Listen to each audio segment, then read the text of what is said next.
Grace and peace, beloved St. Lucers and friends. Um, Welcome to our morning devotion time. I pray that these few moments together of reflection on Scripture and prayer might enrich you and empower you and challenge you as you begin a new week. We're in this new sermon series, and Pastor Jen just preached powerfully about creation and what it means for all of us to be a part of that. And then this next week, we're stepping further into as creations what it means to be in relation with each other, and how the Bible speaks about these things. And so in Genesis 4, we begin to have more of a family. Adam and Eve have children, and there's these dynamics within that family and those relationships. There is pain, there is rejection, there is infighting. So much so, there's murder. It's not such a good thing. But we see that even the first families within Holy Scripture, even the first relationships within Holy Scripture, are not these wonderful, high and lofty things that oftentimes are ideals for us. They are difficult. They are dynamic. They are painful at times. They are disappointing at times.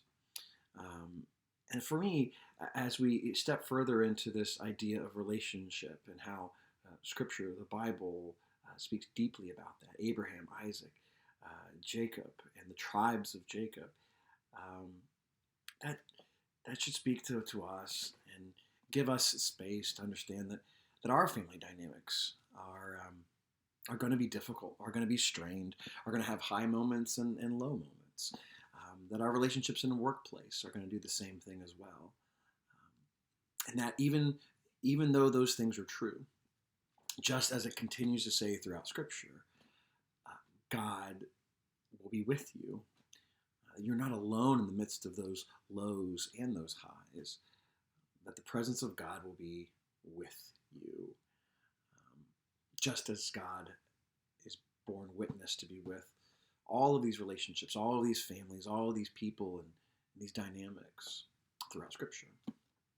So I wonder what that means for you as you begin this week with your family, with your workplace, with the relationships you have with other people.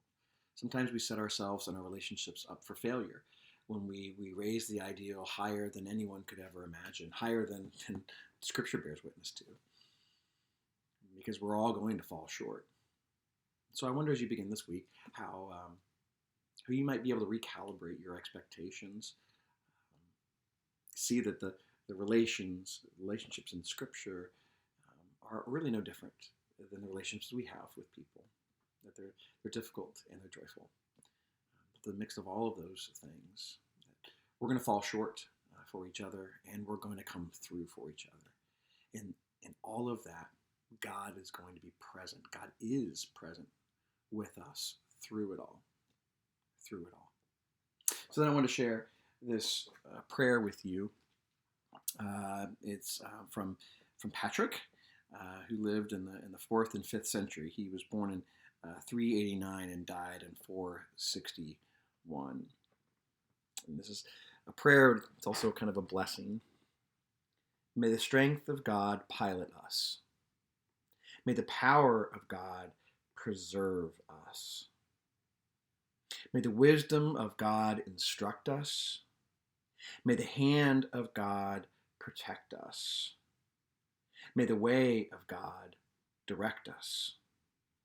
May the shield of God defend us.